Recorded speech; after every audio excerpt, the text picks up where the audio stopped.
ॐ श्री गणेशाय नमः। श्री सरस्वत्यै नमः। श्री वेदव्यासाय नमः। नारायणं नमस्कृत्य नरं चैव नरोत्तमं देवीं सरस्वतीं व्यासं ततो जयमुदीरयेत्। अभिमन्यु वध पर्व त्रयस्त्रिंशोऽध्यायः। दुर्योधन का उपालंभ, द्रोणाचार्य की प्रतिज्ञा और अभिमन्यु वध के वृत्तांत का संक्षेप से वर्णन। संजय उवाच। संजय कहते हैं, महाराज, जब अमित तेजस्वी अर्जुन ने पहले ही हम सब लोगों को भगा दिया, द्रोणाचार्य का संकल्प व्यर्थ हो गया था तथा राजा युधिष्ठिर सर्वथा सुरक्षित रह गए, तब आपके समस्त सैनिक द्रोणाचार्य की सम्मति से युद्ध बंद करके भय से अत्यंत उद्विग्न हो दसों दिशाओं की ओर देखते हुए शिविर की ओर चल दिए। वे सब के सब युद्ध में पराजित होकर धूल में भर गए थे। उनके कवच छिन्न भिन्न हो गए थे तथा कभी न चूकने वाले अर्जुन के बाणों से विदीर्ण होकर वे रणक्षेत्र में अत्यंत उपहास के पात्र बन गए। समस्त प्राणी अर्जुन के असंख्य गुणों की प्रशंसा तथा उनके प्रति भगवान श्री कृष्ण के सौहार्द का बखान कर रहे थे। उस समय आपके महारथी गण कलंकित से हो रहे थे। वे ध्यानस्थ से होकर मूक हो गए थे। तदनंतर प्रातः काल दुर्योधन द्रोणाचार्य के पास जाकर उनसे कुछ कहने को उद्यत हुआ। शत्रुओं के अभ्युदय से वह मन ही मन बहुत दुखी हो गया था। द्रोणाचार्य के प्रति उसके हृदय में प्रेम था। उसे अपने शौर्य पर अभिमान भी था। अतः अत्यंत कुपित हो बातचीत में कुशल राजा दुर्योधन ने समस्त योद्धाओं के सुनते हुए इस प्रकार कहा, द्विज श्रेष्ठ, निश्चय ही हम लोग आपकी दृष्टि में शत्रु वर्ग के अंतर्गत हैं। यही कारण है कि आज आपने अत्यंत निकट आने पर भी राजा युधिष्ठिर को नहीं पकड़ा है। रण क्षेत्र में कोई शत्रु आपके नेत्रों के समक्ष आ जाए और उसे आप पकड़ना चाहें तो संपूर्ण देवताओं के साथ रहे सारे पांडव उसकी रक्षा क्यों न कर रहे हों, निश्चय ही वह आपसे छूट कर नहीं जा सकता। आपने प्रसन्न होकर पहले तो मुझे वर दिया और पीछे उसे उलट दिया, परंतु श्रेष्ठ पुरुष किसी प्रकार भी अपने भक्त की आशा भंग नहीं करते हैं। दुर्योधन के ऐसा कहने पर द्रोणाचार्य को तनिक भी प्रसन्नता नहीं हुई। वे दुखी होकर राजा से इस प्रकार बोले, राजन, तुमको मुझे इस प्रकार प्रतिज्ञा भंग करने वाला नहीं समझना चाहिए। मैं अपनी पूरी शक्ति लगाकर तुम्हारा प्रिय करने की चेष्टा कर रहा हूं, परंतु एक बात याद रखो, किरीटधारी अर्जुन रण क्षेत्र में जिसकी रक्षा कर रहे हो, उसे देवता, आसुर, गंधर्व, यक्ष, नाग तथा राक्षसों सहित संपूर्ण लोक भी नहीं जीत सकते। जहां जगत सृष्टा भगवान श्री कृष्ण तथा अर्जुन सेना नायक हों, वहां भगवान शंकर के सिवा दूसरे किस पुरुष का बल काम कर सकता है। तात, आज मैं एक सच्ची बात कहता हूं, यह कभी झूठी नहीं हो सकती। आज मैं पांडव पक्ष के किसी श्रेष्ठ महारथी को अवश्य मार गिराऊंगा। राजन, आज उस व्यूह का निर्माण करूंगा जिसे देवता भी तोड़ नहीं सकते, परंतु किसी उपाय से अर्जुन को यहाँ से दूर हटा दो। युद्ध के संबंध में कोई ऐसी बात नहीं है जो अर्जुन के लिए अज्ञात अथवा असाध्य हो। उन्होंने इधर उधर से युद्ध विषयक संपूर्ण ज्ञान प्राप्त कर लिया है। द्रोणाचार्य के ऐसा कहने पर पुनः संशप्तक गणों ने दक्षिण दिशा में अर्जुन को युद्ध के लिए ललकारा। वहां अर्जुन का शत्रुओं के साथ ऐसा घोर संग्राम हुआ जैसा दूसरा कोई कहीं न तो देखा गया है और न सुना ही गया है। राजन, उस समय द्रोणाचार्य ने जिस व्यूह का निर्माण किया वह मध्याह्न काल में विचरते हुए सूर्य की भांति शत्रुओं को संताप देता सा सुशोभित हो रहा था। उसे जीतना तो दूर रहा, उसकी ओर आंख उठाकर देखना भी अत्यंत कठिन था। भारत यद्यपि उस चक्रव्यूह का भेदन करना अत्यंत दुष्कर कार्य था, तो भी वीर अभिमन्यु ने अपने ताऊ युधिष्ठिर की आज्ञा से उस व्यूह का बारंबार भेदन किया।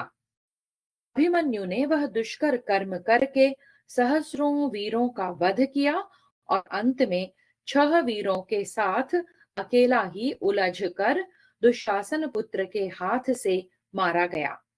भूपाल, शत्रुओं को संताप देने वाले सुभद्रा कुमार ने जब प्राण त्याग दिए, उस समय हम लोगों को बड़ा हर्ष हुआ और पांडव शोक से व्याकुल हो गए। राजन, सुभद्रा कुमार के मारे जाने पर हम लोगों ने युद्ध बंद कर दिया। धृतराष्ट्र उवाच। धृतराष्ट्र बोले, संजय, पुरुष सिंह अर्जुन का वह पुत्र अभी युवावस्था में भी नहीं पहुंचा था। उसे युद्ध में मारा गया सुनकर मेरा हृदय अत्यंत विदीर्ण हो रहा है।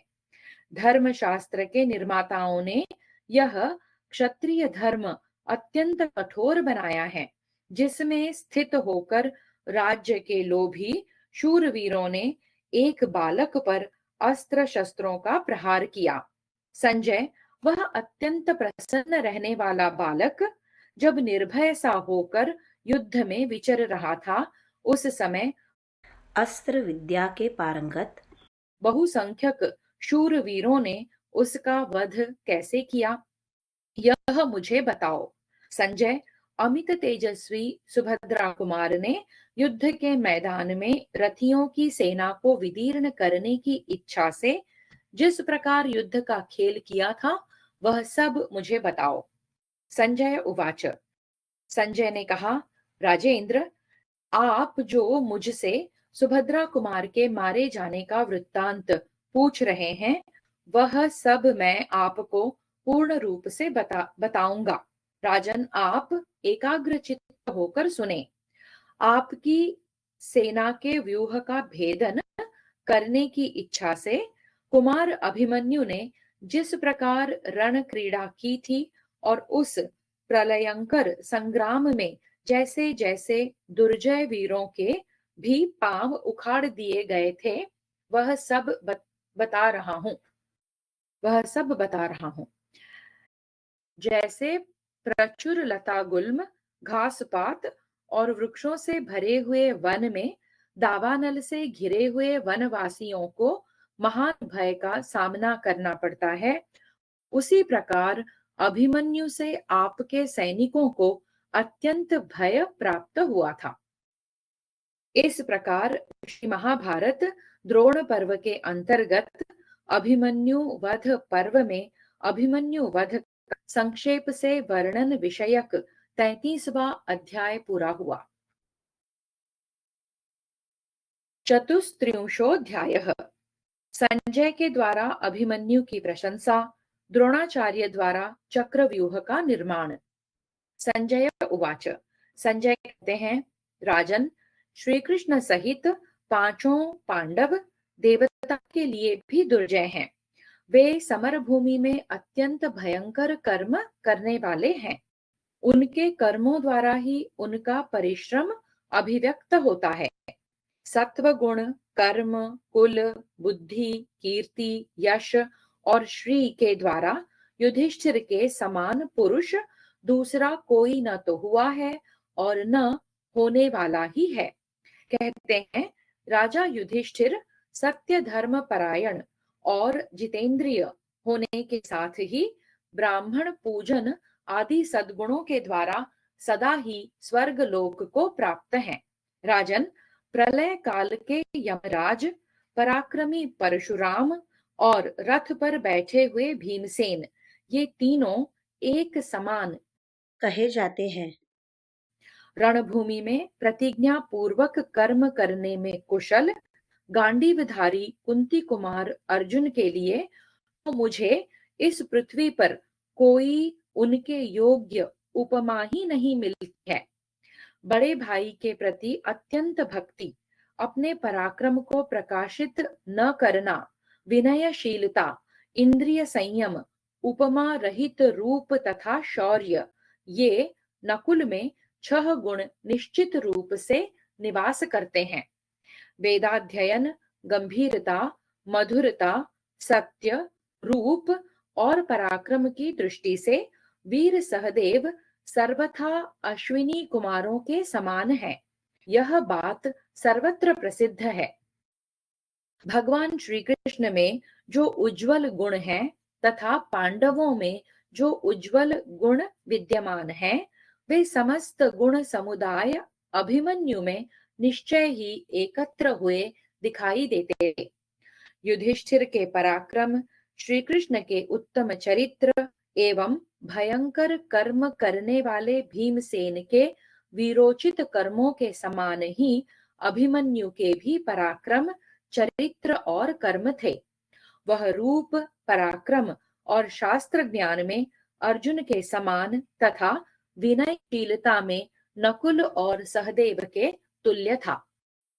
धृतराष्ट्र उवाच।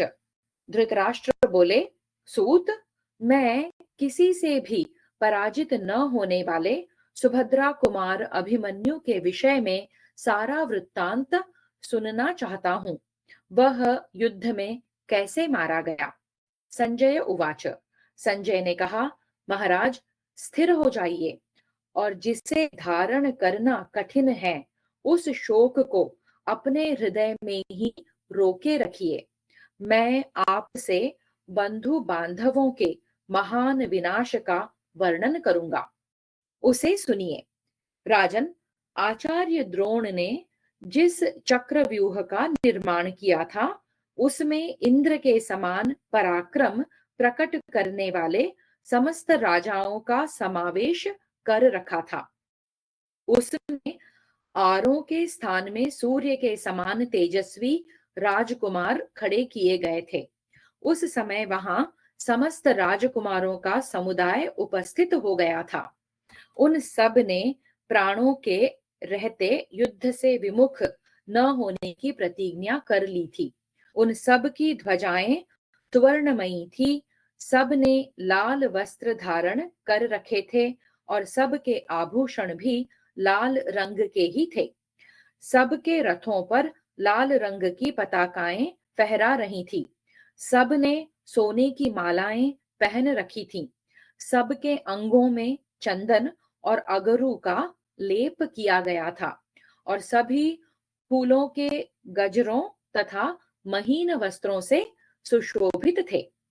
वे सब एक साथ युद्ध के लिए उत्सुक होकर अर्जुन पुत्र अभिमन्यु की ओर दौड़े। सुदृढ़ धनुष धारण करने वाले उन आक्रमणकारी वीरों की संख्या 10,000 थी। उन्होंने आपके प्रिय दर्शन पौत्र लक्ष्मण को आगे करके धावा किया था। उन सब ने एक दूसरे के दुख को समान समझा था और वे परस्पर समान भाव से साहसी थे। वे एक दूसरे से होड़ लगाए रखते थे और आपस में एक दूसरे के हित साधने में तत्पर रहते थे। राजेंद्र, राजा दुर्योधन सेना के मध्य भाग में विराजमान था। उसके ऊपर श्वेत छत्र तना हुआ था। वह कर्ण, दुशासन तथा कृपाचार्य आदि महारथियों से घिरकर देवराज इंद्र के समान शोभा पा रहा था। उसके दोनों ओर चमर और व्यजन डुलाए जा रहे थे। वह उदय काल के सूर्य की भांति प्रकाशित हो रहा था। उस सेना के अग्रभाग में सेनापति द्रोणाचार्य खड़े थे। वहीं सिंधुराज श्रीमान राजा जयद्रथ भी मेरु पर्वत की भांति खड़ा था। उसके पार्श्व भाग में अश्वत्थामा आदि महारथी विद्यमान थे। महाराज, देवताओं के समान शोभा पाने वाले आपके 30 पुत्र जुवारी, गांधार राज शकुनी, शल्य तथा भूरिश्रवा, ये महारथी वीर सिंधुराज जयद्रथ के पार्श्व भाग में सुशोभित हो रहे थे। तदनंतर मरने पर युद्ध से निवृत्त होंगे, ऐसा निश्चय करके आपके और शत्रु पक्ष के योद्धाओं में अत्यंत भयंकर युद्ध प्रारंभ हुआ, जो रोंगटे खड़े कर देने वाला था। इस प्रकार श्री महाभारत द्रोण पर्व के अंतर्गत अभिमन्यु वध पर्व में चक्रव्यूह निर्माण विषयक 34वां अध्याय पूरा हुआ। पंचत्रिंशोऽध्यायः युधिष्ठिर और अभिमन्यु का संवाद तथा व्यूह भेदन के लिए अभिमन्यु की प्रतिज्ञा। संजय उवाच। संजय कहते हैं, राजन, द्रोणाचार्य के द्वारा सुरक्षित उस दुर्धर्ष सेना का भीमसेन आदि कुंती पुत्रों ने डट कर सामना किया। सात्यकी, चेकितान, द्रुपद कुमार धृष्टद्युम्न, पराक्रमी कुंती भोज, महारथी द्रुपद, अभिमन्यु, क्षत्रधर्मा, शक्तिशाली बृहत क्षत्र, चेदिराज धृष्टकेतु, माद्री कुमार नकुल सहदेव, घटोत्कच, पराक्रमी युधामन्यु, किसी से परास्त न होने वाला वीर शिखंडी, दुर्धर्ष वीर उत्तमौजा, महारथी विराट, क्रोध में भरे हुए द्रौपदी पुत्र, बलवान शिशुपाल कुमार, महापराक्रमी केकय राजकुमार तथा सहस्रों सृंजय वंशी क्षत्रिय, ये तथा और भी अस्त्र विद्या में पारंगत एवं रण दुर्मद बहुत से शूरवीर अपने दल बल के साथ वहां उपस्थित थे। इन सब ने युद्ध की अभिलाषा से द्रोणाचार्य पर सहसा धावा किया। भरद्वाज नंदन द्रोणाचार्य बड़े पराक्रमी थे। शत्रुओं के आक्रमण से उन्हें तनिक भी घबराहट नहीं हुई। उन्होंने अपने समीप आए हुए पांडव वीरों को बाण समूहों की भारी वृष्टि करके आगे बढ़ने से रोक दिया। जैसे दुर्भेद्य पर्वत के पास पहुंचकर जल का महान प्रवाह अवरुद्ध हो जाता है, तथा जिस प्रकार संपूर्ण जलाशय समुद्र अपनी तटभूमि को नहीं लांघ पाते, उसी प्रकार वे पांडव सैनिक द्रोणाचार्य के अत्यंत निकट न पहुंच सके। राजन, द्रोणाचार्य के धनुष से छूटे हुए बाणों से अत्यंत पीड़ित होकर पांडव वीर उनके सामने नहीं ठहर सके। उस समय हम लोगों ने द्रोणाचार्य की भुजाओं का वह अद्भुत बल देखा, जिससे जिससे कि सृंजयों सहित संपूर्ण पांचाल वीर उनके सामने टिक न सके। क्रोध में भरे हुए उन्हीं द्रोणाचार्य को आते देख राजा युधिष्ठिर ने उन्हें रोकने के उपाय पर बारंबार विचार किया। इस समय द्रोणाचार्य का सामना करना दूसरे के लिए असंभव जानकर युधिष्ठिर ने वह दुस्सह एवं महान भार सुभद्रा कुमार अभिमन्यु पर रख दिया।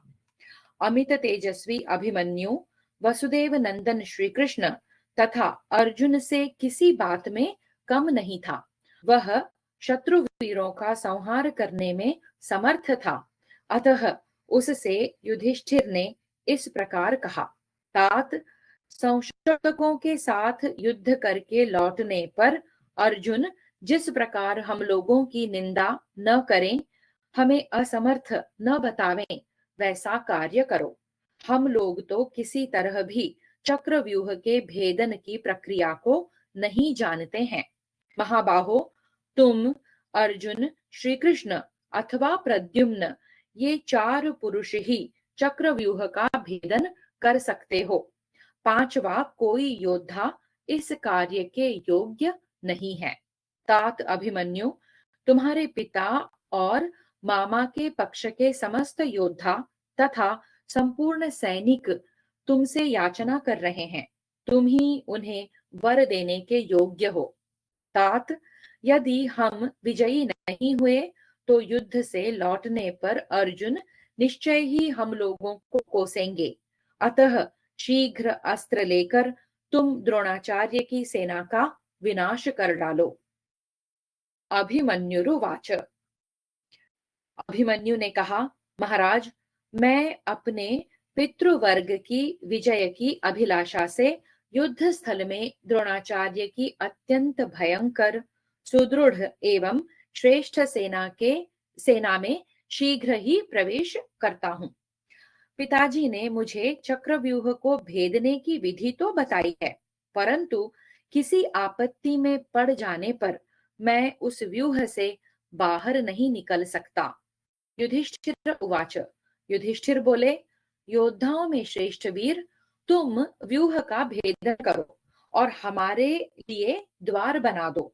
तात, फिर तुम जिस मार्ग से जाओगे उसी के द्वारा हम भी तुम्हारे पीछे पीछे चले चलेंगे। बेटा, हम लोग युद्ध स्थल में तुम्हें अर्जुन के समान मानते हैं। हम अपना ध्यान तुम्हारी ही ओर रखकर सब ओर से तुम्हारी रक्षा करते हुए तुम्हारे साथ ही चलेंगे। भीम उवाच।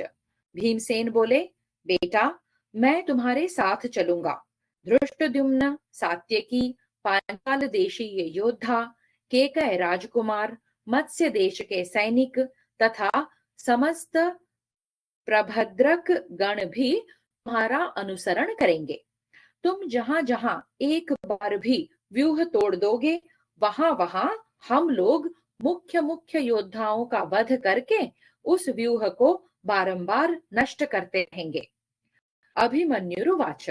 अभिमन्यु ने कहा, जैसे पतंग जलती हुई आग में कूद पड़ता है, उसी प्रकार मैं भी कुपित हो द्रोणाचार्य के दुर्गम सैन्य व्यूह में प्रवेश करूंगा।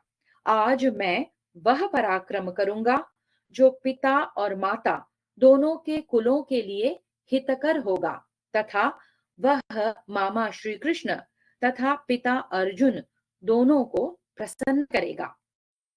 यद्यपि मैं अभी बालक हूं, तो भी आज समस्त प्राणी देखेंगे कि मैंने अकेले ही समूह के समूह शत्रु सैनिकों का युद्ध में संहार कर डाला है। यदि आज मेरे साथ युद्ध करके कोई भी सैनिक जीवित बच जाए, तो मैं अर्जुन का पुत्र नहीं और सुभद्रा की कोख से मेरा जन्म नहीं। यदि मैं युद्ध में एकमात्र रथ की सहायता से संपूर्ण क्षत्रिय मंडल के 8 टुकड़े न कर दूं, तो अर्जुन का पुत्र नहीं। युधिष्ठिर उवाच। युधिष्ठिर ने कहा, सुभद्रा नंदन, ऐसी ओजस्वी बातें कहते हुए तुम्हारा बल निरंतर बढ़ता रहे, क्योंकि तुम द्रोणाचार्य के दुर्गम सैन्य में प्रवेश करने का उत्साह रखते हो। द्रोणाचार्य की सेना उन महाबली महाधनुर्धर पुरुष सिंह वीरों द्वारा सुरक्षित है, जो कि साध्य, रुद्र तथा मरुद गणों के समान बलवान और वसु, अग्नि एवं सूर्य के समान पराक्रमी है। संजय उवाच। संजय कहते हैं, राजन, महाराज युधिष्ठिर का यह वचन सुनकर अभिमन्यु ने अपने सारथी को यह आज्ञा दी, सुमित्र, तुम शीघ्र ही घोड़ों को रण क्षेत्र में द्रोणाचार्य की सेना की ओर हाँक चलो। इस प्रकार श्री महाभारत द्रोण पर्व के अंतर्गत अभिमन्यु वध पर्व में अभिमन्यु की प्रतिज्ञा विषयक 35वां अध्याय पूरा हुआ। षट्त्रिंशोऽध्यायः। अभिमन्यु का उत्साह तथा उसके द्वारा कौरवों की चतुरंगिणी सेना का संहार। संजय उवाच। संजय कहते हैं, भारत, बुद्धिमान युधिष्ठिर का पूर्वोक्त वचन सुनकर सुभद्रा कुमार अभिमन्यु ने अपने सारथी को द्रोणाचार्य की सेना की ओर चलने का आदेश दिया। राजन, चलो चलो, ऐसा कहकर अभिमन्यु के बारंबार प्रेरित करने पर सारथी ने उससे इस प्रकार कहा, आयुष्मान, पांडवों ने आपके ऊपर यह बहुत बड़ा भार रख दिया है। पहले आप क्षण भर रुक कर बुद्धिपूर्वक अपने कर्तव्य का निश्चय कर लीजिए, उसके बाद युद्ध कीजिए। द्रोणाचार्य अस्त्र विद्या के विद्वान हैं और उत्तम अस्त्रों के अभ्यास के लिए उन्होंने विशेष परिश्रम किया है। इधर आप अत्यंत सुख एवं लाड़ प्यार में पले हैं। युद्ध की कला में आप उनके जैसे विज्ञ नहीं हैं। तब अभिमन्यु ने हंसते हंसते सारथी से इस प्रकार कहा, सारथे, इन द्रोणाचार्य अथवा संपूर्ण क्षत्रिय मंडल की तो बात ही क्या है। मैं तो ऐरावत पर चढ़े हुए संपूर्ण देवगणों सहित इंद्र के अथवा समस्त प्राणियों द्वारा पूजित एवं सबके ईश्वर रुद्रदेव के साथ भी सामने खड़ा होकर युद्ध कर सकता हूँ। अतः इस समय इस क्षत्रिय समूह के साथ युद्ध करने में मुझे आज कोई आश्चर्य नहीं हो रहा है। शत्रुओं की यह सारी सेना मेरी 16वीं कला के बराबर भी नहीं है। सूतनंदन, विश्व विजयी विष्णु स्वरूप मामा श्री कृष्ण को तथा पिता अर्जुन को भी युद्ध में विपक्षी के रूप में सामने पाकर मुझे भय नहीं होगा। अभिमन्यु ने सारथी के पूर्वोक्त कथन की अवहेलना करके उससे यही कहा, तुम शीघ्र द्रोणाचार्य की सेना की ओर चलो। तब सारथी ने सुवर्णमय आभूषणों से भूषित तथा 3 वर्ष के अवस्था वाले घोड़ों को शीघ्र आगे बढ़ाया। उस समय उसका मन अधिक प्रसन्न नहीं था। राजन, सारथी सुमित्र द्वारा द्रोणाचार्य की सेना की ओर हांके हुए वे घोड़े महान वेगशाली और पराक्रमी द्रोण की ओर दौड़े। अभिमन्यु को इस प्रकार आते देख द्रोणाचार्य आदि कौरव वीर उनके सामने आकर खड़े हो गए और पांडव योद्धा उनका अनुसरण करने लगे। अभिमन्यु के ऊंचे एवं श्रेष्ठ ध्वज पर कर्णिकार का चिन्ह बना हुआ था। उसने सुवर्ण का कवच धारण कर रखा था। वह अर्जुन कुमार अपने पिता अर्जुन से भी श्रेष्ठ वीर था। जैसे सिंह का बच्चा हाथियों पर आक्रमण करता है, उसी प्रकार अभिमन्यु ने युद्ध की इच्छा से द्रोण आदि महारथियों पर धावा किया। अभिमन्यु 20 पग ही आगे बढ़े थे कि सामना करने के लिए उद्यत हुए द्रोणाचार्य आदि योद्धा उन पर प्रहार करने लगे। उस समय उस सैन्य सागर में अभिमन्यु के प्रवेश करने से 2 घड़ी तक सेना की वही दशा रही जैसी कि समुद्र में गंगा की भंवरों से युक्त जल राशि के मिलने से होती है। राजन, युद्ध में तत्पर हो एक दूसरे पर घातक प्रहार करते हुए उन शूर वीरों अत्यंत दारुण एवं भयंकर संघर्ष होने लगा। वह अति भयंकर संग्राम चल ही रहा था कि द्रोणाचार्य के देखते देखते अर्जुन कुमार अभिमन्यु व्यूह तोड़कर भीतर घुस गया। अभिमन्यु का पराक्रम अचिंत्य था। उसने बिना किसी घबराहट के द्रोणाचार्य के अत्यंत दुर्जय एवं दुर्धर्ष सैन्य व्यूह को भंग करके उसके भीतर प्रवेश किया। व्यूह के भीतर घुसकर शत्रु समूहों का विनाश करते हुए महाबली अभिमन्यु को हाथों में अस्त्र शस्त्र लिए गजारोही, अश्वारोही, रथी और पैदल योद्धाओं के भिन्न भिन्न दलों ने चारों ओर से घेर लिया। नाना प्रकार के वाद्यों की ध्वनि, कोलाहल, ललकार, गर्जना, हुंकार, सिंहनाद, ठहरो ठहरो की आवाज और घोर हल हला शब्द के साथ, न जाओ, खड़े रहो, मेरे पास आओ, हमारा शत्रु मैं तो यहां हूं, इत्यादि बातें बारंबार कहते हुए वीर सैनिक हाथियों के चिंगाड़, घुंघरुओं की रुनझुन, अट्टहास, हाथों की ताली के शब्द तथा पहियों की घरघराहट से सारी वसुधा को गुंजाते हुए अर्जुन कुमार पर टूट पड़े। राजन, महाबली वीर अभिमन्यु शीघ्रता पूर्वक युद्ध करने में कुशल, जल्दी जल्दी अस्त्र चलाने वाला और शत्रुओं के मर्म स्थानों को जानने वाला था। वह अपनी ओर आते हुए शत्रु सैनिकों का मर्मभेदी बाणों द्वारा वध करने लगा। नाना प्रकार के चिन्हों से सुशोभित पैने बाणों की मार खाकर वे बहुसंख्यक कौरव वीर विवश हो धरती पर गिर पड़े, मानो ढेर के ढेर फतिंगे जलती आग में पड़ गए हो। जैसे यज्ञ में वेदी के ऊपर कुश बिछाए जाते हैं, उसी प्रकार अभिमन्यु ने तुरंत ही शत्रुओं के शरीरों तथा विभिन्न अवयवों के द्वारा सारी रणभूमि को पाट दिया। महाराज, अर्जुन कुमार अभिमन्यु ने आपके सहस्रों सैनिकों की उन भुजाओं को तुरंत काट डाला जिनमें मनोहर सुगंध युक्त चंदन का लेप लगा हुआ था। वीरों की उन भुजाओं में गोह के चमड़े से बने हुए दस्ताने बंधे हुए थे। धनुष और बाण शोभा पाते थे। किन्हीं भुजाओं में ढाल, तलवार, अंकुश और बागडोर दिखाई देती थीं। किन्हीं में तोमर और फरसे शोभा पाते थे।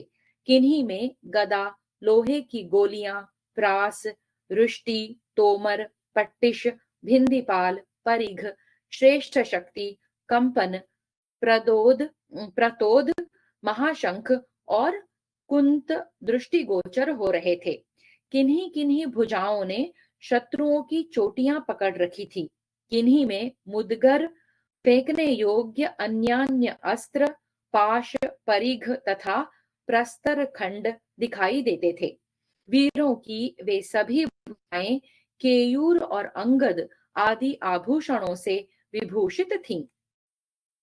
आदरणीय महाराज, खून से लथपथ होकर तड़पती हुई उन भुजाओं से इस पृथ्वी की वैसी ही शोभा हो रही थी जैसे गरुड़ के द्वारा छिन्न भिन्न किए हुए 5 मुख वाले सर्पों के शरीरों से आच्छादित हुई वसुधा सुशोभित होती है, जिनमें सुंदर नासिका, सुंदर मुख और सुंदर केशांत भाग की अद्भुत शोभा हो रही थी, जिनमें फोड़े, फुंसी या घाव के चिन्ह नहीं थे, जो मनोहर कुंडलों से प्रकाशित हो रहे थे, जिनके ओष्ठ पुट क्रोध के कारण दांतों तले दबे हुए थे, जो अधिकाधिक रक्त की धारा बहा रहे थे, जिनके ऊपर मनोहर मुकुट और पगड़ी की शोभा होती थी, जो मणि रत्नमय आभूषणों से विभूषित थे, जिनकी प्रभा सूर्य और चंद्रमा के समान जान पड़ती थी,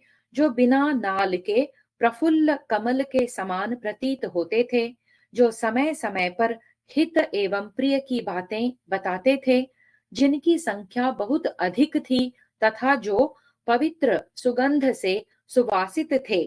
शत्रुओं के उन मस्तकों द्वारा अभिमन्यु ने वहां की सारी पृथ्वी को पाट दिया था। इसी प्रकार अभिमन्यु अपने बाणों से शत्रुओं के गंधर्व नगर के समान विशाल तथा विधि पूर्वक सुसज्जित बहुसंख्यक रथों के टुकड़े टुकड़े करता हुआ संपूर्ण दिशाओं में दृष्टिगोचर हो रहा था। उन रथों के प्रधान ईशादंड नष्ट हो गए थे। त्रिवेणु चूर चूर हो गए थे। स्तंभ दंड उखड़ गए थे। उनके बंधन टूट गए थे। जंघा यानी नीचे का स्थान और कुबर, जुए का आधारभूत काष्ठ टूट फूट गए थे। पहियों के ऊपरी भाग और अरे चौपट कर दिए गए थे। पहिए रथ की सजावट के समान और बैठकें नष्ट भ्रष्ट हो गई थी। सारी सामग्री तथा रथ के अवयव चूर चूर हो गए थे। रथ की छतरी और आवरण को गिरा दिया गया था तथा उन रथों के समस्त योद्धा मार डाले गए थे। इस तरह सहस्रों रथों की धज्जियां उड़ गई थी। रथों का संहार करके अभिमन्यु ने पुनः तीखी धार वाले बाणों द्वारा शत्रुओं के हाथियों, गजारोहियों, उनके झंडों, अंकुशों, ध्वजाओं, तुणीरों, कवचों, रस्सों, कंठाभूषणों, झूलों, घंटों, सूंडों, दांतों, छत्रों, मालाओं और पाद रक्षकों को भी काट डाला। राजन, आपके वनायुज, पर्वतीय, काम्बोज तथा बाहलीक देशीय श्रेष्ठ घोड़ों को, जो पूंछ, कान और नेत्रों को निश्चल करके दौड़ने वाले, वेगवान और अच्छी तरह सवारी का काम देने वाले तथा जिनके ऊपर शक्ति, रुष्टि एवं प्रास द्वारा युद्ध करने वाले सुशिक्षित योद्धा सवार थे, धराशायी करता हुआ अकेला वीर अभिमन्यु एकमात्र भगवान विष्णु की भांति अचिंत्य एवं दुष्कर कर्म करके बड़ी शोभा पा रहा था। उन घोड़ों के मस्तक और गर्दन के चमर के समान बड़े बड़े बाल और मुख बाणों के आघात से नष्ट हो गए थे। वे सब के सब घायल हो गए थे। कितने ही अश्वों के सिर छिन्न भिन्न होकर बिखर गए थे। कितनों की जिह्वा और नेत्र बाहर निकल आए थे। आंत और जिगर के टुकड़े टुकड़े हो गए थे। उन सब के सवार मार डाले गए थे। उनके गले के घुंघरू कट कर गिर गए थे। वे घोड़े मृत्यु के अधीन होकर मांसभक्षी प्राणियों का हर्ष बढ़ा रहे थे। उनके चमड़े और कवच टूक टूक हो गए थे और वे मल मूत्र तथा रक्त में डूबे हुए थे। जैसे महान तेजस्वी त्रिनेत्रधारी भगवान रुद्र ने असुरों की सेना को मथ डाला था, उसी प्रकार अभिमन्यु ने रथ, हाथी और घोड़े, इन तीन अंगों से युक्त आपकी विशाल सेना को रौंद डाला। इस प्रकार अर्जुन कुमार अभिमन्यु ने रण क्षेत्र में शत्रुओं के लिए असह्य पराक्रम करके आपके पैदल योद्धाओं के समूहों का सभी प्रकार से विनाश आरंभ किया। जैसे कार्तिकेय ने असुरों की सेना को नष्ट भ्रष्ट कर दिया था, उसी प्रकार एकमात्र सुभद्रा कुमार अभिमन्यु ने अपने तीखे बाणों द्वारा समस्त कौरव सेना को अत्यंत छिन्न भिन्न कर डाला है। यह देखकर आपके पुत्र और सैनिक भयभीत हो दसों दिशाओं की ओर देखने लगे। उनके मुख सूख गए थे, नेत्र चंचल हो उठे थे, सारे अंगों में पसीना हो आया था और उनके रोंगटे खड़े हो गए थे। अब वे भागने में उत्साह दिखाने लगे। शत्रुओं को जीतने के लिए उनके मन में तनिक भी उत्साह नहीं रह गया था।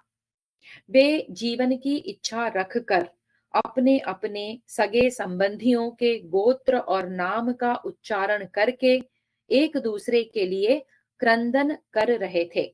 उस समय आपके सैनिक इतने डर गए थे कि वहां मारे गए अपने पुत्रों, पितृतुल्य संबंधियों, भाई बंधुओं तथा नातेदारों को भी छोड़कर अपने घोड़ों और हाथियों को उतावली के साथ हाँकते हुए रणभूमि से पलायन कर गए। इस प्रकार श्री महाभारत द्रोण पर्व के अंतर्गत अभिमन्यु वध पर्व में अभिमन्यु का पराक्रम विषयक 36वां अध्याय पूरा हुआ। सप्तत्रिंशोऽध्यायः अभिमन्यु का पराक्रम, उसके द्वारा अश्मक पुत्र का वध, शल्य का मूर्छित होना और कौरव सेना का पलायन। संजय उवाच। संजय कहते हैं, राजन, अमित तेजस्वी सुभद्रा कुमार अभिमन्यु ने कौरव सेना को मार भगाया है, यह देखकर अत्यंत क्रोध में भरा हुआ दुर्योधन स्वयं सुभद्रा कुमार का सामना करने के लिए आया। उस स्थल में राजा दुर्योधन को अभिमन्यु की ओर लौटते देख द्रोणाचार्य ने समस्त योद्धाओं से कहा, वीरों, कौरव नरेश की सब ओर से रक्षा करो। बलवान अभिमन्यु हमारे देखते देखते अपने लक्ष्यभूत राजा दुर्योधन को पहले ही मार डालेगा। अतः तुम सब लोग दौड़ो, भय न करो, शीघ्र ही कुरुवंशी दुर्योधन की रक्षा करो। महाराज, तदनंतर अस्त्र शिक्षा में निपुण, बलवान, हितैषी और विजयशाली योद्धाओं ने रक्षा के लिए आपके वीर पुत्र को चारों ओर से घेर लिया। यद्यपि वे अभिमन्यु के भय से बहुत डरते थे। द्रोण, अश्वत्थामा, कृपाचार्य, कर्ण, कृतवर्मा, सुबलपुत्र शकुनी, बृहदबल, मद्रराज शल्य, भूरिश्रवा, भूरि, शल, पौरव तथा वृषसेन ये अभिमन्यु पर तीखे बाणों की वर्षा करने लगे। इन्होंने महान बाण वर्षा द्वारा अभिमन्यु को आच्छादित कर दिया। इस प्रकार उसे मोहित करके उन वीरों ने दुर्योधन को छुड़ा लिया। तब मानो मुंह से ग्रास छिन गया हो, यह मानकर अर्जुन कुमार अभिमन्यु उसे सहन न कर सका। अतः अपनी भारी बाण वर्षा से उन महारथियों को उनके सारथी और घोड़ों सहित युद्ध से विमुख करके सुभद्रा कुमार ने सिंह के समान गर्जना की। मांस चाहने वाले सिंह के समान अभिमन्यु की वह गर्जना सुनकर अत्यंत क्रोध में भरे हुए द्रोण आदि महारथी न सह सके।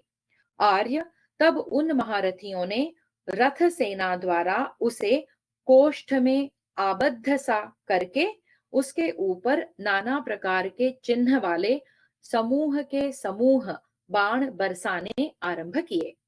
परंतु आपके उस वीर पौत्र ने अपने पैने बाणों द्वारा शत्रुओं के उन सायक समूहों को आकाश में ही काट दिया और उन सभी महारथियों को घायल भी कर डाला। यह एक अद्भुत सी बात हुई। तब अभिमन्यु से चिढ़े हुए उन योद्धाओं ने विषधर सर्प के समान भयंकर बाणों द्वारा किसी से परास्त न होने वाले सुभद्रा कुमार को मार डालने की इच्छा रखकर उसे घेर लिया। भरत श्रेष्ठ, उस समय जैसे सब ओर से उछलते हुए समुद्र को तटभूमि रोक लेती है, उसी प्रकार आपके सैन्य सागर को एकमात्र अर्जुन कुमार ने आगे बढ़ने से रोक दिया। उस समय एक दूसरे पर प्रहार करते हुए युद्ध परायण विपक्षी वीरों तथा अभिमन्यु में कोई भी युद्ध से विमुख नहीं हुआ। इस प्रकार वह भयंकर एवं घोर संग्राम चल रहा था। उसमें आपके पुत्र दुस्सह ने 9, दुशासन ने 12, शरद्वान के पुत्र कृपाचार्य ने 3 और द्रोणाचार्य ने विषधर सर्प के समान भयंकर 17 बाणों से अभिमन्यु को बींध डाला। इसी प्रकार विविंशति ने 70, कृतवर्मा ने 7, बृहदबल ने 8, अश्वत्थामा ने 7, भूरिश्रवा ने 3, मद्रराज शल्य ने 6, शकुनी ने 2, राजा दुर्योधन ने 3 बाणों से अभिमन्यु को घायल कर दिया।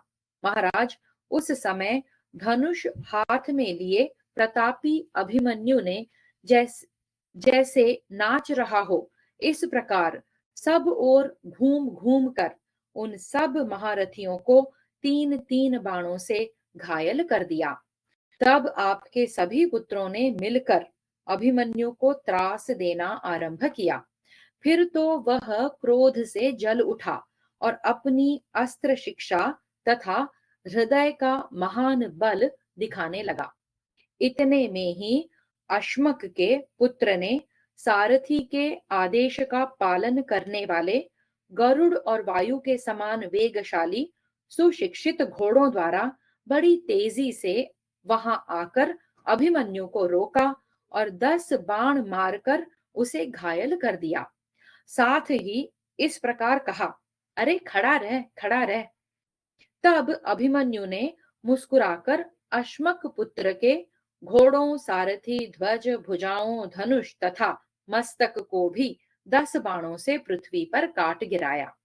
सुभद्रा कुमार अभिमन्यु के द्वारा वीर अश्मक राजकुमार के मारे जाने पर सारी सेना विचलित हो भागने लगी। तदनंतर कर्ण, कृपाचार्य, द्रोणाचार्य, अश्वत्थामा, गांधार राज शकुनी, शल, शल्य, भूरिश्रवा, क्राथ, सोमदत्त, विविंशति, वृषसेन, सुषेण, कुंडभेदी, प्रतर्दन, वृंदारक, ललित, प्रबाहु, दीर्घलोचन तथा अत्यंत क्रोध में भरे हुए दुर्योधन ने अभिमन्यु पर बाणों की वर्षा आरंभ कर दी।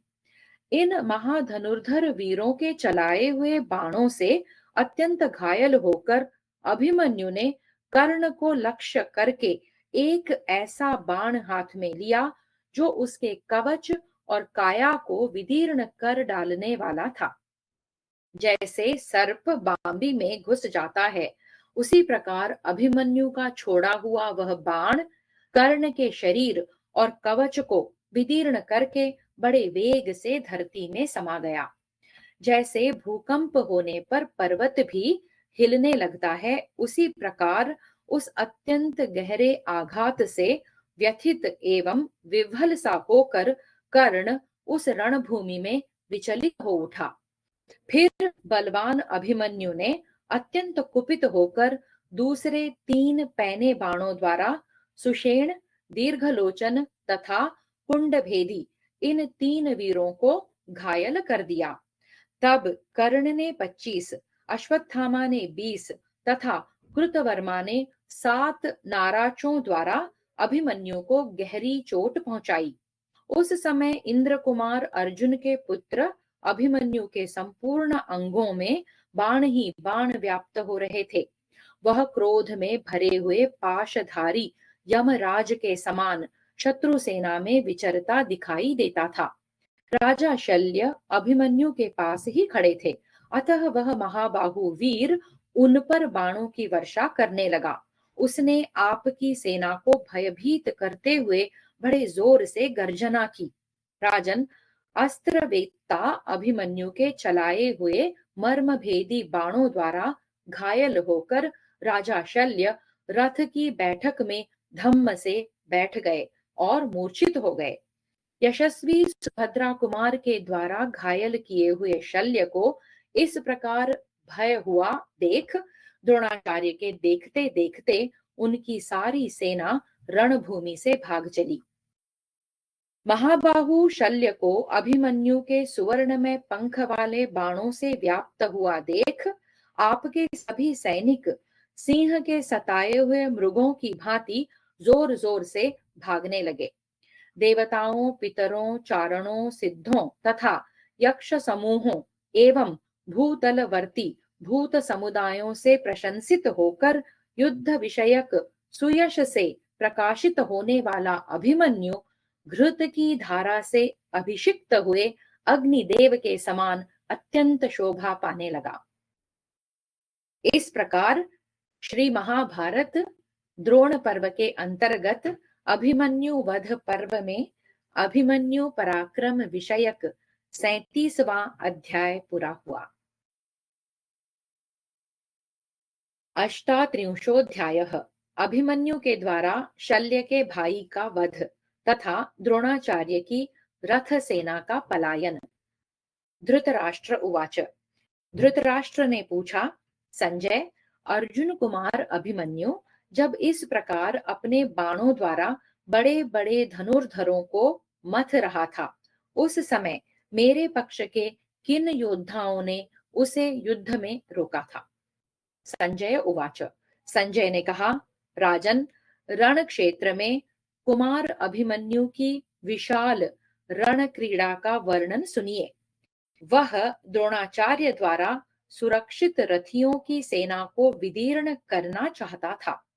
सुभद्रा कुमार ने रणभूमि में अपने शीघ्रगामी बाणों द्वारा घायल करके मद्रराज शल्य को धराशायी कर दिया।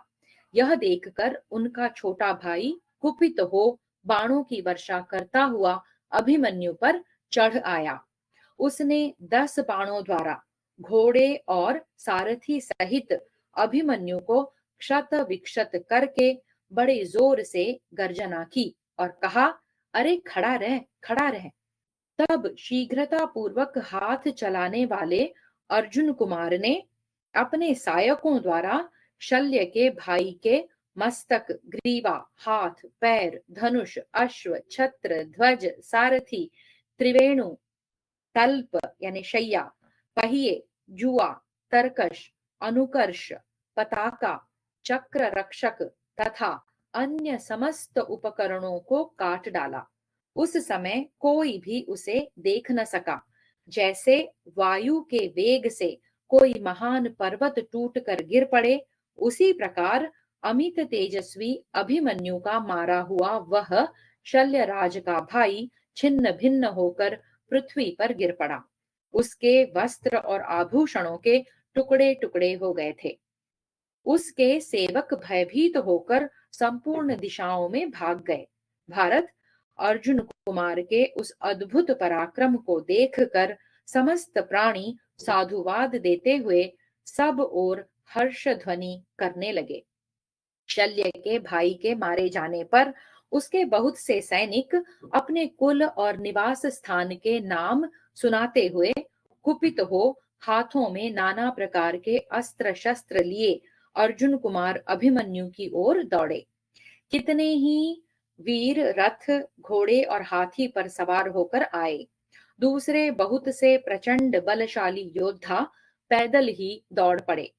बाणों की सनसनाहट, रथ के पहियों की जोर जोर से होने वाली घरघराहट, हुंकार, कोलाहल, ललकार, सिंहनाद, गर्जना, धनुष की टंकार तथा हस्त त्राण के चट चट शब्द के साथ गर्जन तर्जन करते हुए अन्यान्य बहुत से योद्धा अर्जुन कुमार अभिमन्यु पर यह कहते हुए टूट पड़े, अब तू हमारे हाथ से जीवित नहीं छूट सकता, तुझे जीवन से ही हाथ धोना पड़ेगा।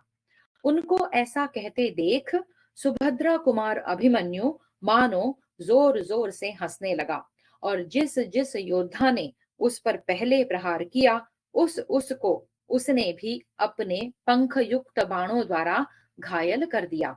शूरवीर अर्जुन कुमार ने समरांगण में अपने विचित्र एवं शीघ्रगामी अस्त्रों का प्रदर्शन करते हुए पहले मृदु भाव से ही युद्ध किया। भगवान श्री कृष्ण तथा अर्जुन से अभिमन्यु ने जो जो अस्त्र प्राप्त किए थे, उनका उन्हीं दोनों की भांति वह युद्ध स्थल में प्रदर्शन करने लगा। भारी भार और भय उससे दूर हो गए थे। वह बारंबार बाणों का संधान करता और छोड़ता हुआ एक सा दिखाई देता था। जैसे शरद ऋतु में अत्यंत प्रकाशित होने वाले सूर्य देव का मंडल दृष्टिगोचर होता है, उसी प्रकार अभिमन्यु का मंडलाकार धनुष ही संपूर्ण दिशाओं में उद्भासित होता दिखाई देता था। उसके धनुष की प्रत्यंचा और हथेली का शब्द वर्षा काल के महान वज्र गिराने वाले मेघ की गर्जना के समान भयंकर सुनाई पड़ता था। लज्जाशील, अमर्षी, दूसरों को मान देने वाला और देखने में प्रिय लगने वाला सुभद्रा कुमार अभिमन्यु विपक्षी वीरों का सम्मान करने की इच्छा से धनुष बाणों द्वारा युद्ध करता रहा। महाराज, जैसे वर्षा काल बीतने पर शरत काल में भगवान सूर्य प्रचंड हो उठते हैं, उसी प्रकार अभिमन्यु पहले मृदु होकर अंत में शत्रुओं के लिए अति उग्र हो उठा। जैसे सूर्य अपनी सहस्रों किरणों को सब ओर बिखेर देते हैं, उसी प्रकार क्रोध में भरा हुआ अभिमन्यु सान पर चढ़ाकर तेज किए हुए सुवर्णमय पंख से युक्त सैकड़ों विचित्र एवं बहुसंख्यक बाणों की वर्षा करने लगा।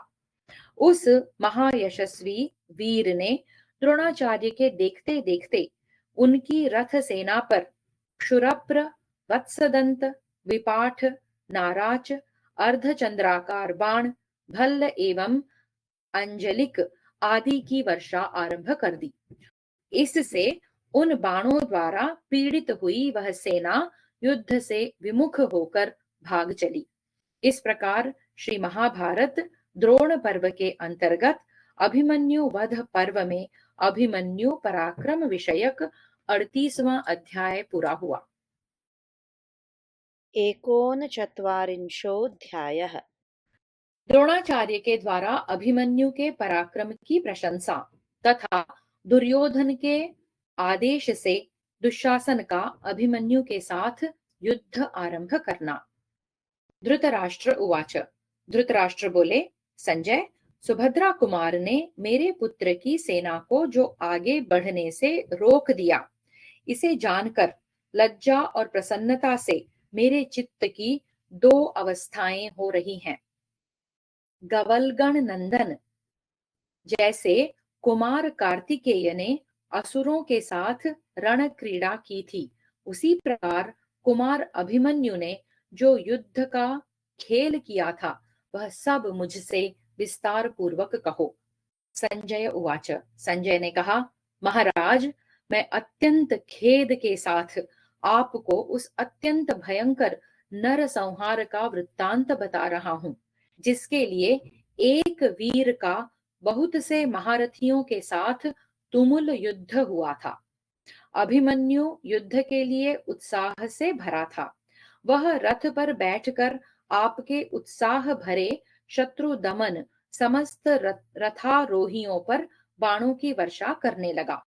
द्रोण, कर्ण, कृप, शल्य, अश्वत्थामा, भोजवंशी कृतवर्मा, बृहद्बल, दुर्योधन, भूरिश्रवा, महाबली शकुनी, अनेकानेक नरेश, राजकुमार तथा उनकी विविध प्रकार की सेनाओं पर अभिमन्यु अलात चक्र की भांति चारों ओर घूमकर बाणों का प्रहार कर रहा था। भारत प्रतापी एवं तेजस्वी वीर सुभद्रा कुमार अपने दिव्यास्त्रों द्वारा शत्रुओं का नाश करता हुआ संपूर्ण दिशाओं में दृष्टिगोचर हो रहा था। अमित तेजस्वी अभिमन्यु का वह चरित्र देखकर आपके सहस्रों सैनिक भय से कांपने लगे। तदनंतर परम बुद्धिमान और प्रतापी वीर द्रोणाचार्य के नेत्र हर्ष से खिल उठे। भारत, उन्होंने युद्ध विशारद अभिमन्यु को युद्ध में स्थित देखकर आपके पुत्र के मर्म स्थल पर चोट करते हुए से उस समय तुरंत ही कृपाचार्य को संबोधित करके कहा, यह पार्थ कुल का प्रसिद्ध तरुण वीर सुभद्रा कुमार अभिमन्यु अपने समस्त सुहृदों को राजा युधिष्ठिर, नकुल, सहदेव तथा पांडुपुत्र भीमसेन को, अन्यान्य भाई बंधुओं, संबंधियों तथा मध्यस्थ सुहृदों को भी आनंद प्रदान करता हुआ जा रहा है। मैं दूसरे किसी धनुर्धर वीर को युद्ध भूमि में इसके समान नहीं मानता। यदि यह चाहे तो इस सारी सेना को नष्ट कर सकता है, परंतु न जाने यह क्यों ऐसा चाहता नहीं है। अभिमन्यु के संबंध में द्रोणाचार्य का यह प्रीति युक्त वचन सुनकर आपका पुत्र राजा दुर्योधन क्रोध में भर गया और द्रोणाचार्य की ओर देखकर मुस्कुराता हुआ सा कर्ण, बाहलिक, दुशासन, मद्रराज, शल्य तथा अन्य महारथियों से बोला, ये संपूर्ण मूर्धाभिषिक्त राजाओं के आचार्य तथा सर्वश्रेष्ठ ब्रह्मवेत्ता द्रोण अर्जुन के इस मूढ़ पुत्र को मारना नहीं चाहते हैं।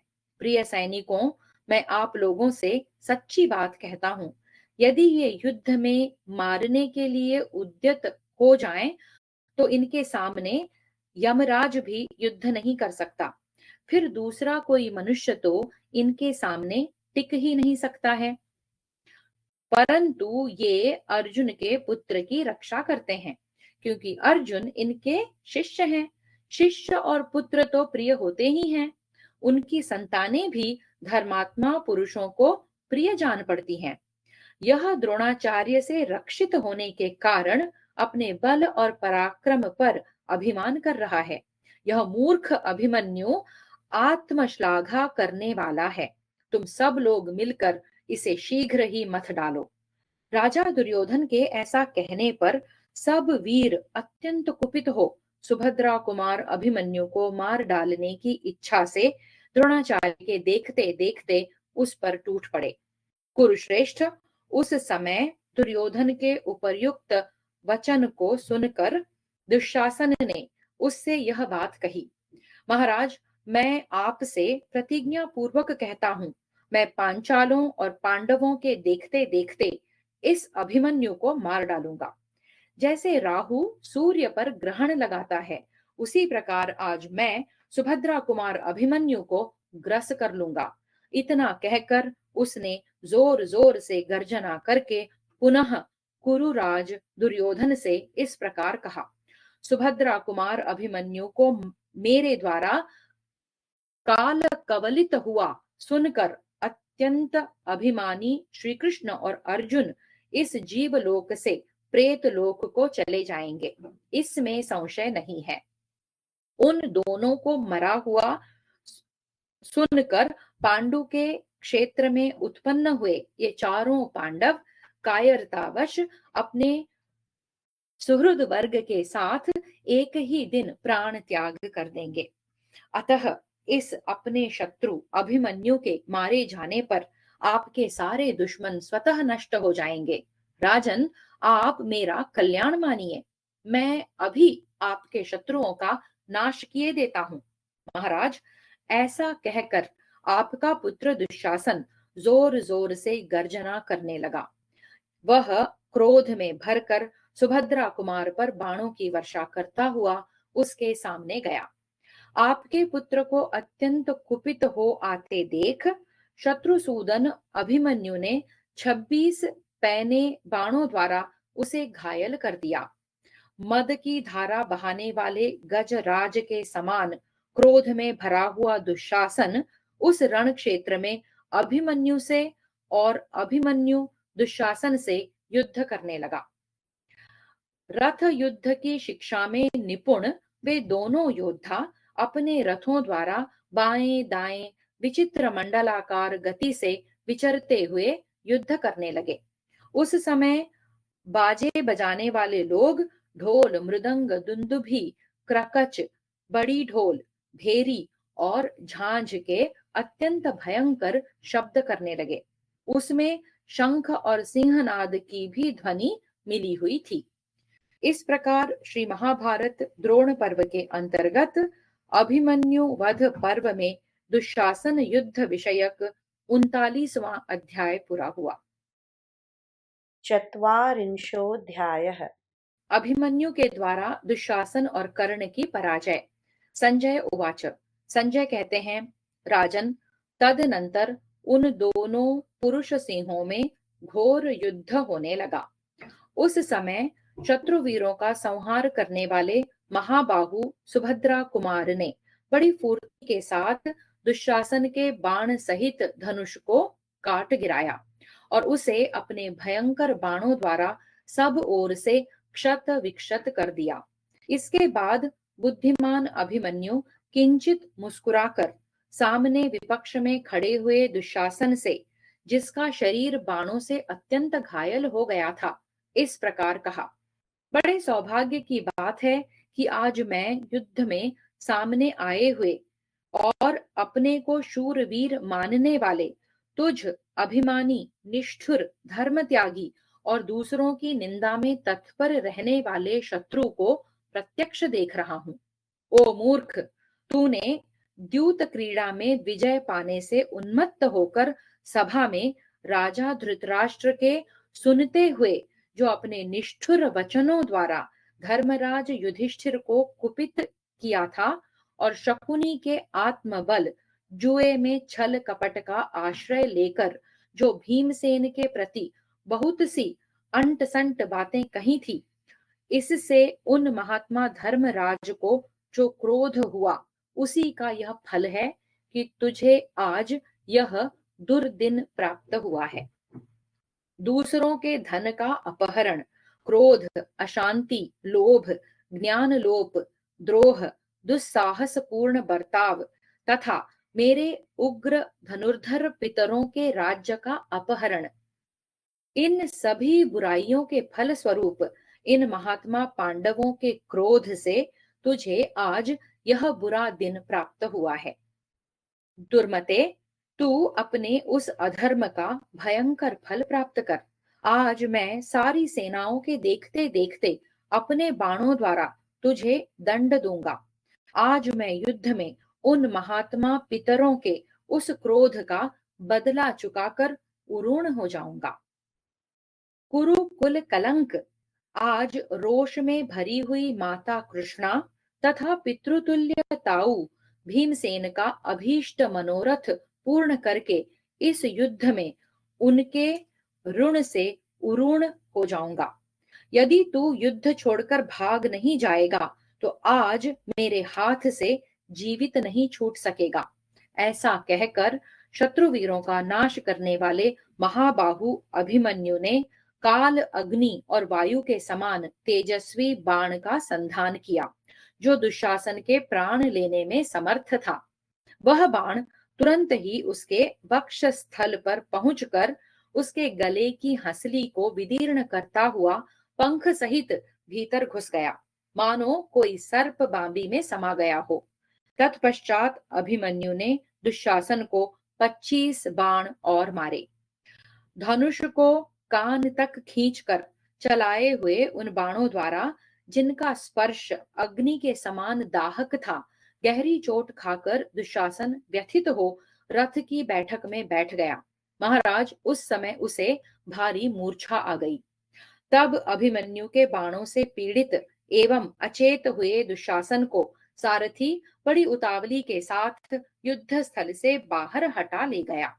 उस समय पांडव पांचों द्रौपदी कुमार, राजा विराट, पांचाल और केकय दुशासन को पराजित हुआ देख जोर जोर से सिंहनाद करने लगे। पांडवों के सैनिक वहां हर्ष में भरकर नाना प्रकार के सभी रणवाद्य बजाने लगे और मुस्कुराते हुए वे सुभद्रा कुमार का पराक्रम देखने लगे। घमंड में भरे हुए अपने कट्टर शत्रु को पराजित हुआ देख अपनी ध्वजाओं के अग्रभाग में धर्म, वायु, इंद्र और अश्विनी कुमारों की प्रतिमा धारण करने वाले महारथी द्रौपदी कुमार, सात्यकी, चेकितान, धृष्टद्युम्न, शिखंडी, केकय राजकुमार, धृष्टकेतु, मत्स्य, पांचाल, सृंजय तथा युधिष्ठिर आदि पांडव बड़े हर्ष के साथ उतावले होकर द्रोणाचार्य के व्यूह का भेदन करने की इच्छा से उस पर टूट पड़े। तदनंतर विजय की अभिलाषा रखकर युद्ध में कभी पीठ न दिखाने वाले आपके शूरवीर सैनिकों का शत्रुओं के साथ महान युद्ध होने लगा। महाराज, जब इस प्रकार अत्यंत भयंकर संग्राम हो रहा था, उस समय दुर्योधन ने राधा पुत्र कर्ण से यूं कहा, कर्ण देखो, वीर दुशासन सूर्य के समान शत्रु सैनिकों को संतप्त करता हुआ युद्ध में उन्हें मार रहा था। इसी अवस्था में वह अभिमन्यु के वश में पड़ गया है। इधर ये क्रोध में भरे हुए पांडव सुभद्रा कुमार की रक्षा करने के लिए उद्यत हो प्रचंड बलशाली सिंहों के समान धावा कर चुके हैं। यह सुनकर आपके पुत्र का हित करने वाला कर्ण अत्यंत क्रोध में भरकर दुर्धर्ष वीर अभिमन्यु पर तीखे बाणों की वर्षा करने लगा। शूरवीर कर्ण ने समरांगण में सुभद्रा कुमार के सेवकों को भी तीखे एवं उत्तम बाणों द्वारा अवहेलना पूर्वक बींध डाला। राजन, उस समय महामनस्वी अभिमन्यु ने द्रोणाचार्य के समीप पहुंचने की इच्छा रखकर तुरंत ही 73 बाणों द्वारा कर्ण को घायल कर दिया।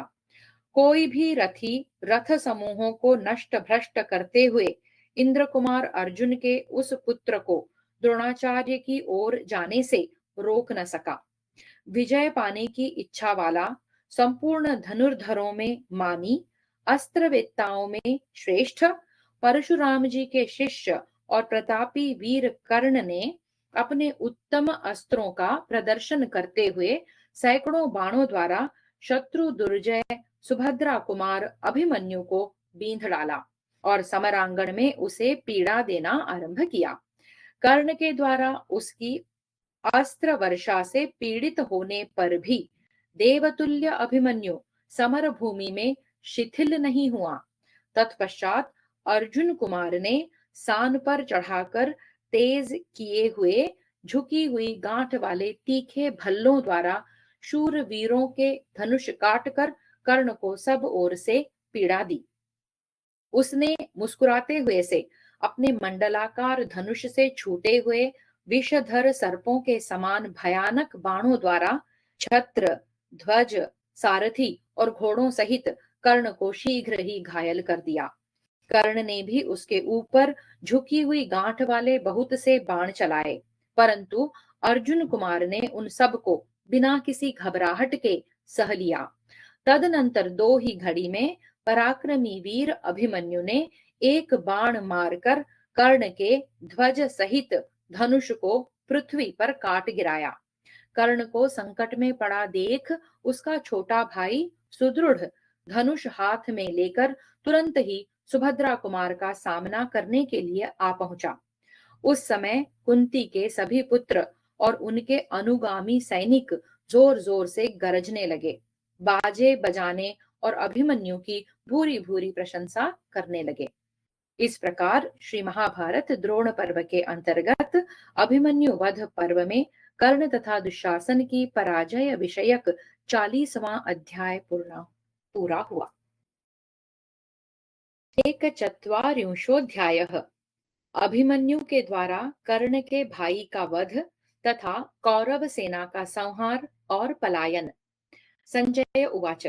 संजय कहते हैं, राजन, कर्ण का वह भाई हाथ में धनुष ले अत्यंत गरजता और प्रत्यंचा को बार बार खींचता हुआ तुरंत ही उन दोनों महामनस्वी वीरों के रथों के बीच में आ पहुंचा। उसने मुस्कुराते हुए से 10 बाण मारकर दुर्जय वीर अभिमन्यु को छत्र, ध्वजा, सारथी और घोड़ों सहित शीघ्र ही घायल कर दिया। अपने पितामहों के अनुसार मानवीय शक्ति से बढ़कर पराक्रम प्रकट करने वाले अर्जुन कुमार अभिमन्यु को उस समय बाणों से पीड़ित देखकर आपके सैनिक हर्ष से खिल उठे। तब अभिमन्यु ने मुस्कुराते हुए से अपने धनुष को खींचकर एक ही बाण से कर्ण के भाई का मस्तक धड़ से अलग कर दिया। उसका वह सिर रथ से नीचे पृथ्वी पर गिर पड़ा, मानो वायु के वेग से हिलकर उखड़ा हुआ कनेर का वृक्ष पर्वत शिखर से नीचे गिर गया हो। राजन, अपने भाई को मारा गया देख कर्ण को बड़ी व्यथा हुई।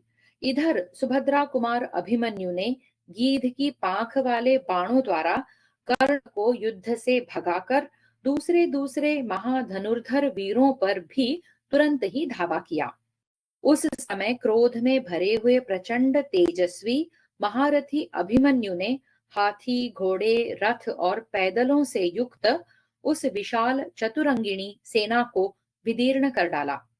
अभिमन्यु के चलाए हुए बहुसंख्यक बाणों से पीड़ित हुआ कर्ण अपने वेगशाली घोड़ों की सहायता से शीघ्र ही रणभूमि से भाग गया। इससे सारी सेना में भगदड़ मच गई।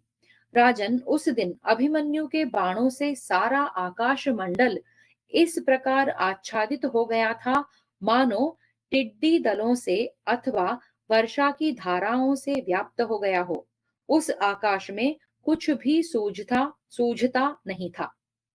महाराज, पैने बाणों द्वारा मारे जाते हुए आपके योद्धाओं में से सिंधुराज जयद्रथ को छोड़कर दूसरा कोई वहां ठहर न सका।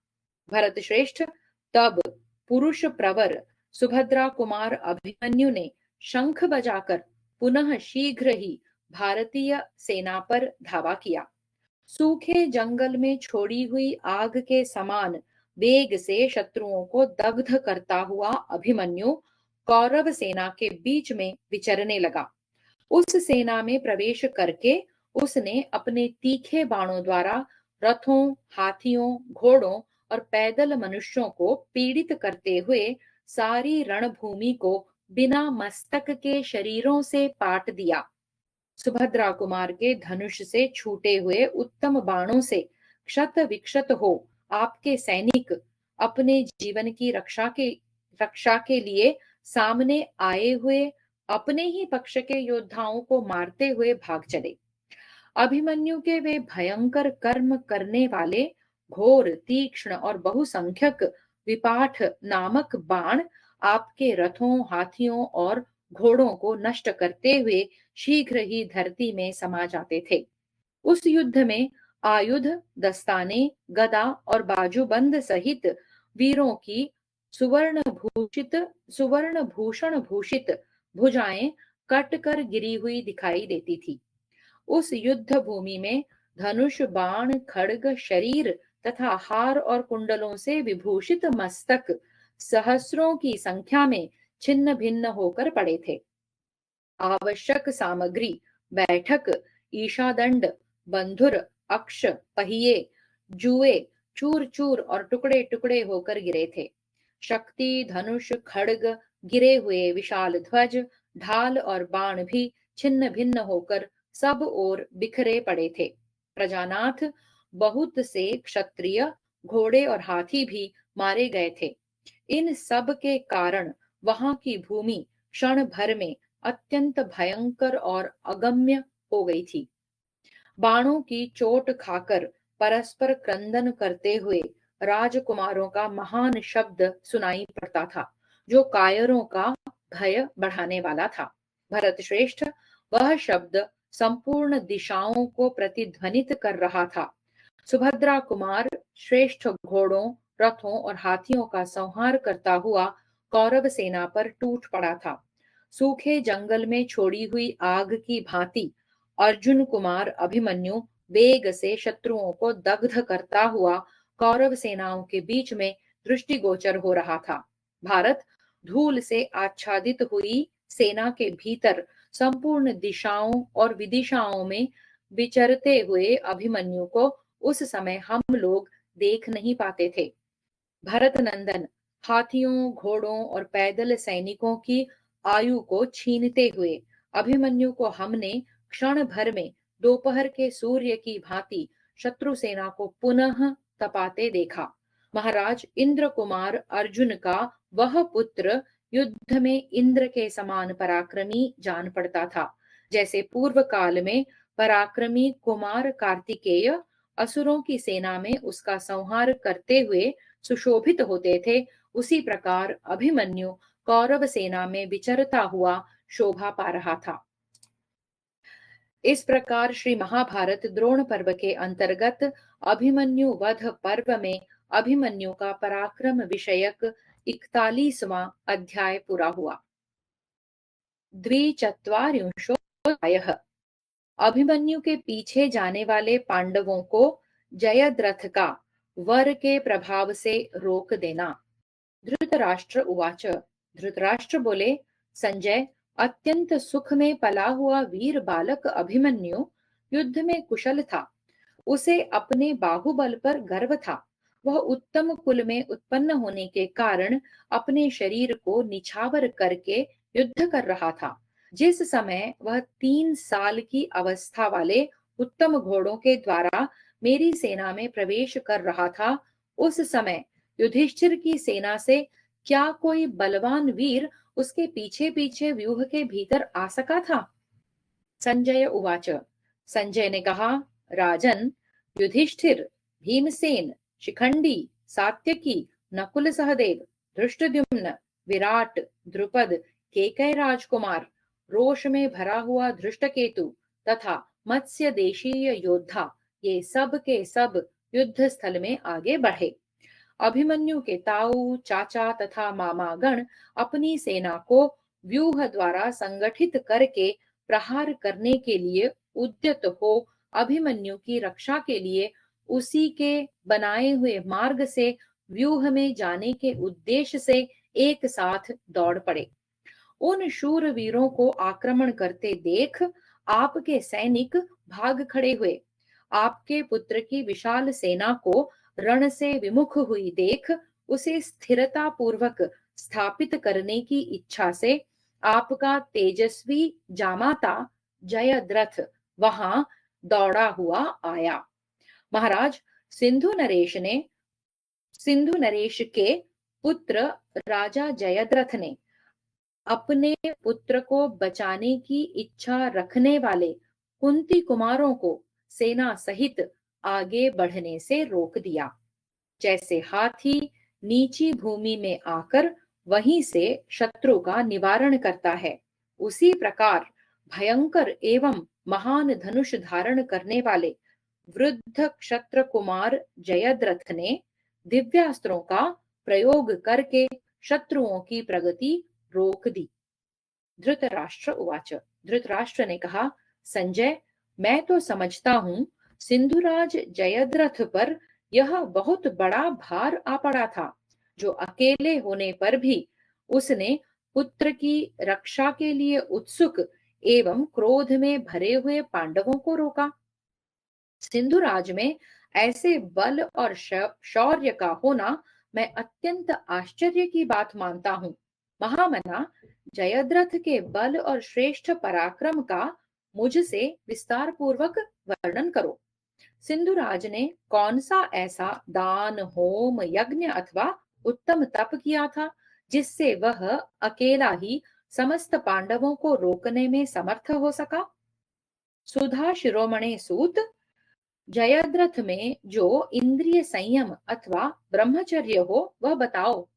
विष्णु, शिव अथवा ब्रह्मा किस देवता की आराधना करके सिंधुराज ने अपने पुत्र की रक्षा में तत्पर हुए पांडवों को क्रोध पूर्वक रोक दिया? भीष्म ने भी ऐसा महान पराक्रम किया हो उसका पता मुझे नहीं है। संजय उवाच, संजय ने कहा, महाराज, द्रौपदी हरण के प्रसंग में जो जयद्रथ को भीमसेन से पराजित होना पड़ा था, उसी से अभिमानवश अपमान का अनुभव करके राजा ने वर प्राप्त करने की इच्छा रखकर बड़ी भारी तपस्या की। प्रिय लगने वाले विषयों की ओर से संपूर्ण इंद्रियों को हटाकर भूख, प्यास और धूप का कष्ट सहन करता हुआ जयद्रथ अत्यंत दुर्बल हो गया। उसके शरीर की नस नाड़ियां दिखाई देने लगी। वह सनातन ब्रह्म स्वरूप भगवान शंकर की स्तुति करता हुआ उनकी आराधना करने लगा। तब भक्तों पर दया करने वाले भगवान ने उस पर कृपा की और स्वप्न में जयद्रथ को दर्शन देकर उससे कहा, जयद्रथ, तुम क्या चाहते हो? वर मांगो, मैं तुम पर बहुत प्रसन्न हूँ। भगवान शंकर के ऐसा कहने पर सिंधुराज जयद्रथ ने अपने मन और इंद्रियों को संयम में रखकर उन रुद्रदेव को प्रणाम किया और हाथ जोड़कर कहा, प्रभो, मैं युद्ध में भयंकर बल पराक्रम से संपन्न समस्त पांडवों को अकेला ही रथ के द्वारा परास्त करके आगे बढ़ने से रोक दूं। भारत, उसके ऐसा कहने पर देवेश्वर भगवान शिव ने जयद्रथ से कहा, सौम्य, मैं तुम्हें वर देता हूँ। तुम कुंती पुत्र अर्जुन को छोड़कर शेष चार पांडवों को एक दिन युद्ध में आगे बढ़ने से रोक दोगे। तब देवेश्वर महादेव से एवमस्तु कहकर राजा जयद्रथ जाग उठा। उसी वरदान से अपने दिव्य अस्त्र बल के द्वारा जयद्रथ ने अकेले ही पांडवों की सेना को रोक दिया। उसके धनुष की टंकार सुनकर शत्रु पक्ष के क्षत्रियों के मन में भय समा गया, परंतु आपके सैनिकों को बड़ा हर्ष हुआ।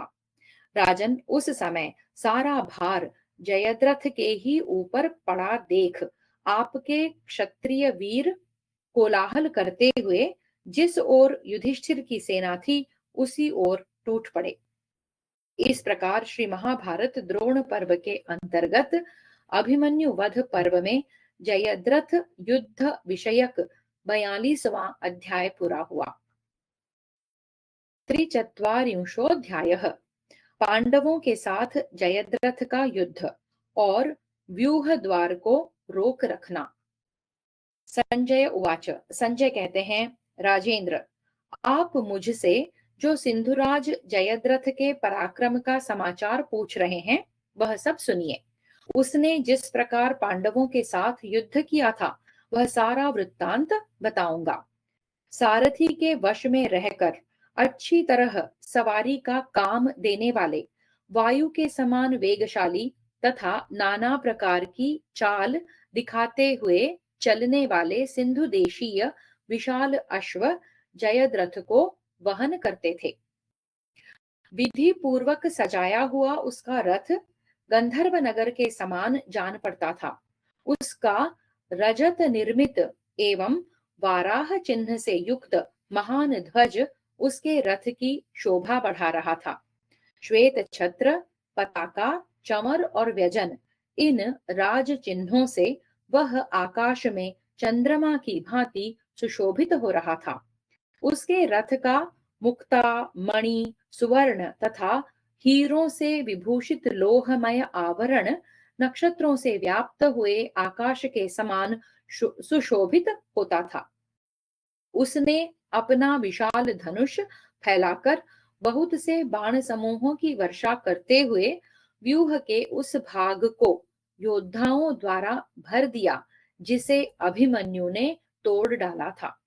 उसने सात्यकी को 3, भीमसेन को 8, धृष्टद्युम्न को 60, विराट को 10, द्रुपद को 5, शिखंडी को 7, केकय राजकुमारों को 25, द्रौपदी पुत्रों को 3-3 तथा युधिष्ठिर को 70 तीखे बाणों द्वारा घायल कर दिया। तत्पश्चात बाणों का बड़ा भारी जाल सा बिछाकर उसने शेष सैनिकों को पीछे हटा दिया। यह एक अद्भुत सी बात थी।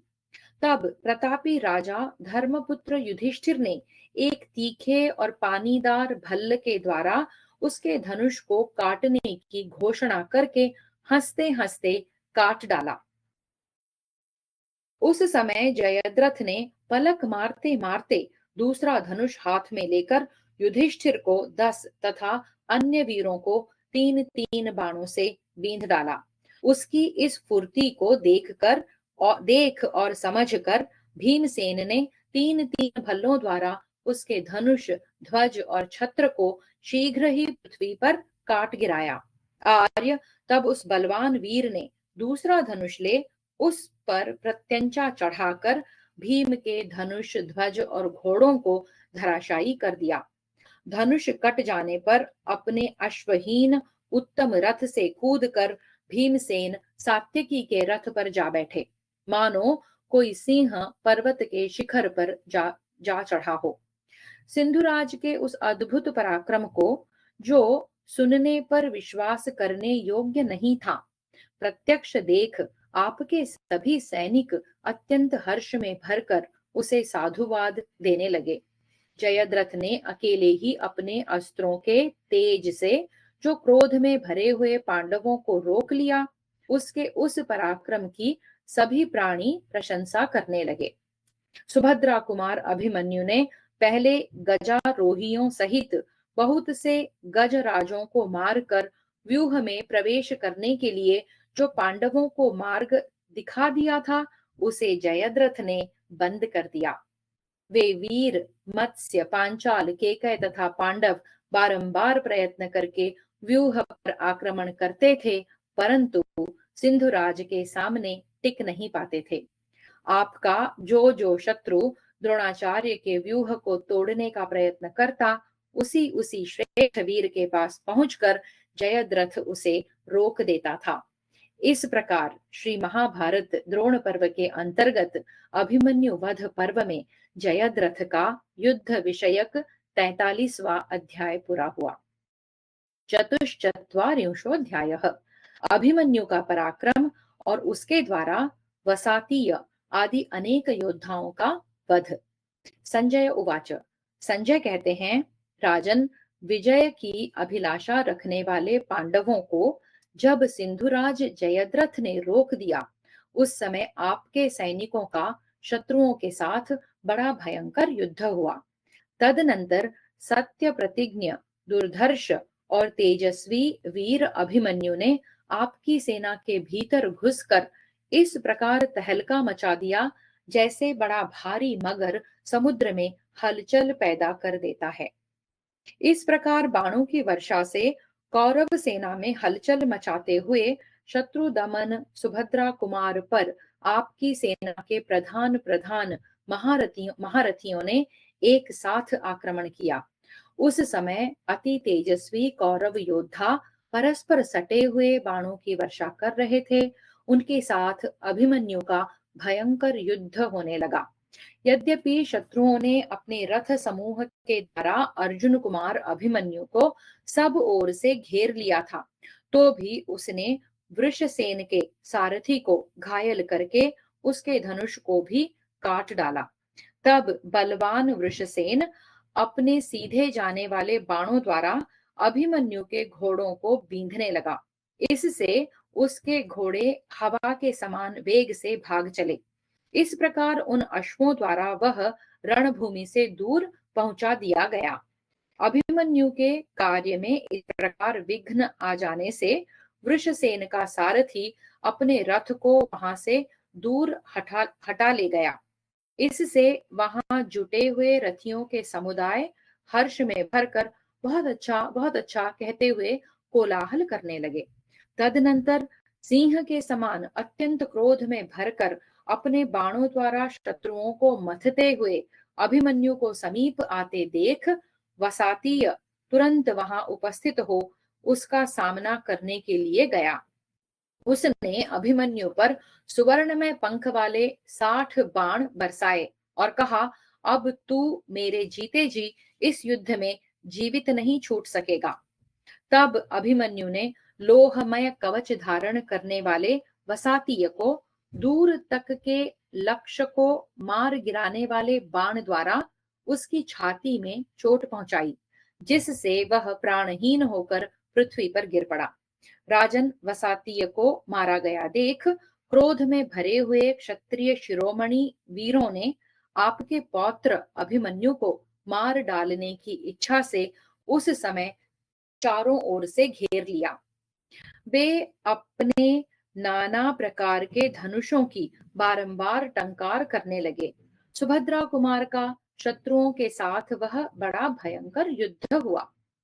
उस समय अर्जुन कुमार ने कुपित होकर उनके धनुष बाण शरीर तथा हार और कुंडलों से युक्त मस्तकों के टुकड़े टुकड़े कर दिए। सोने के आभूषणों से विभूषित उनकी भुजाएं खड्ग दस्ताने पट्टिश और फरसों सहित कटी दिखाई देने लगी। काट कर गिराए हुए हार आभूषण वस्त्र विशाल भुजा कवच ढाल मनोहर मुकुट छत्र चमर आवश्यक सामग्री रथ की बैठक ईशा दंड बंधुर चूर चूर हुई धुरी टूटे हुए पहिए टूक टूक हुए जुए अनुकर्ष पताका सारथी अश्व टूटे हुए रथ और मरे हुए हाथियों से वहां की सारी पृथ्वी आच्छादित हो गई थी। विजय की अभिलाषा रखने वाले विभिन्न जनपदों के स्वामी क्षत्रिय वीर उस युद्ध में मारे गए।